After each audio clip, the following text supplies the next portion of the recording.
Greetings, people of the interwebs, Jake here, and welcome to another episode of the World Lore series, where I detail the various lore, history, background information about the fantasy world that I've been building based around the book that I've been writing, The Priestess and the Paladin.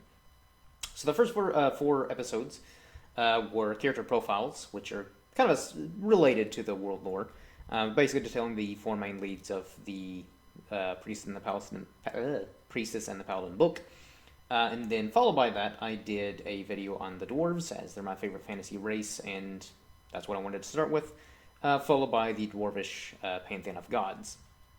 So, in both those videos, I asked you, the viewers, commenters, subscribers, whatever, to submit what you want to hear more about. And the ambiguous proxy wanted to hear more about the Gagoshians, and so here we are with this video, as you can tell by the description of the video in the title. So without further ado, let's jump into this, shall we? The Gagosian are humanoid reptilian people native to the Norlasian continent that inhabit the swampy and subtropical land of Gagosha, or Gagoshian in the Gagosian language. The Gagosian range in size, shape, and color with no average height or physical appearance. Typically, Gagosians can live up to several hundred years of age, with some having reached 1,000 years of age, but most commonly they live anywhere from 500 to 600 years of age. Gagosians also have the unique ability to speak and comprehend other languages after only hearing a few words or phrases uttered. However, they cannot retain those languages unless they have studied them. Historically, the Gagosians have had several conflicts and disputes with the non-native races of the continent, such as elves, dwarves, or humans.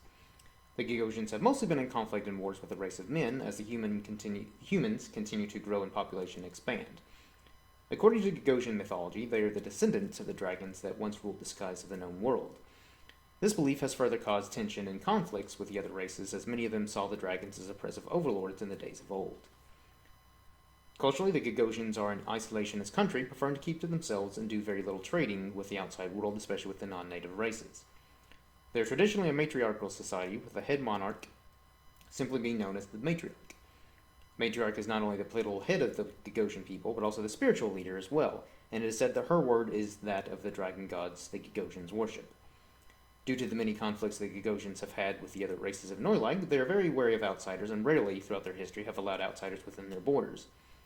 They are also a less industrious people compared to the races of humans or dwarves, which has led many to believe the Gagosians are a primitive race who dwell within mud huts or with thatched roofs. This is, however, untrue, and the Gagosians are no less sophisticated or civilized than the other races. There are many grand structures and cities within the interior of Gagosha, and that are on par with the great cities of elves, dwarves, or humans.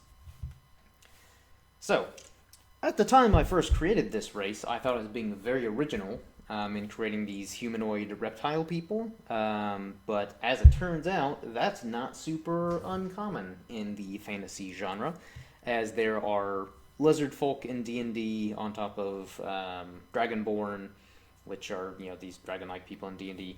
And also, like, a lot of kind of fantasy anime that I've watched that's been pretty standard. And I think there's other, like, fantasy games and probably stories as well with lizard-like people. So, yeah, again, at the time when I created this, start building this fantasy world when I was, like, 12, 13, so well over a decade ago. Thought it was super original.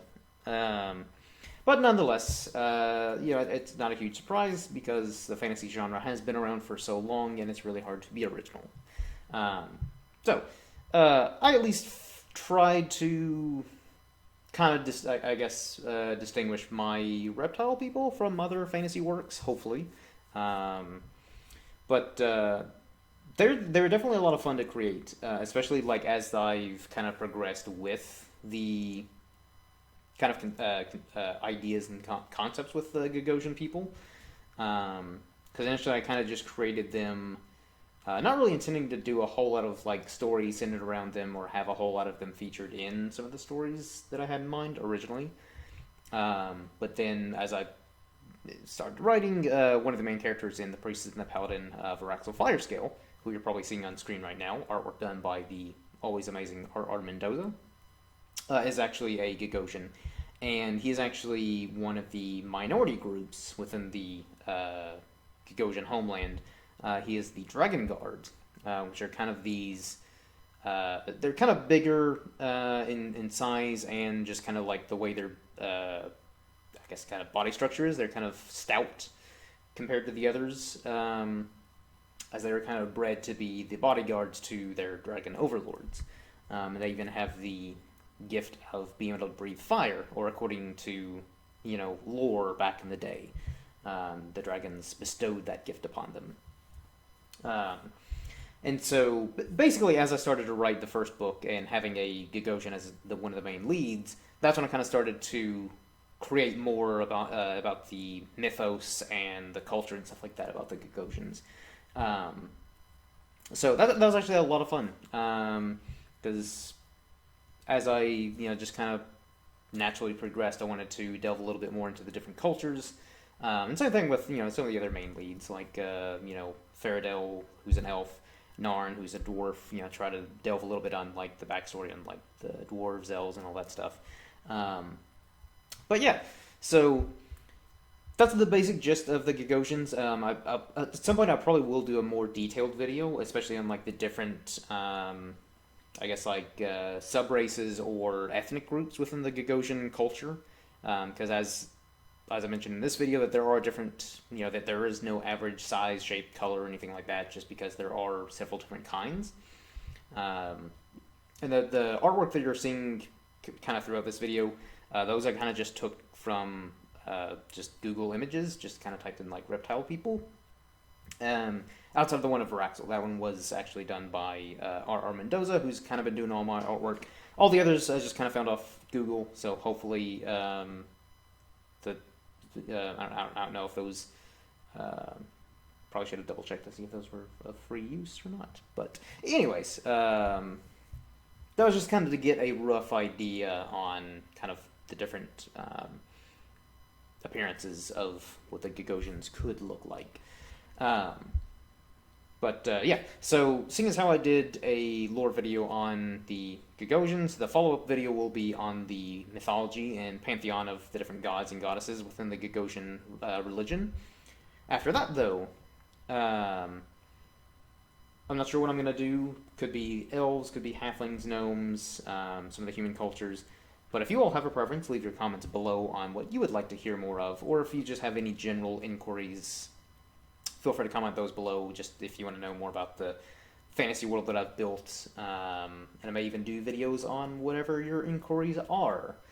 So, I think that more or less wraps up this video, and I guess, real quick, so I have been looking a little bit more into the publishing process.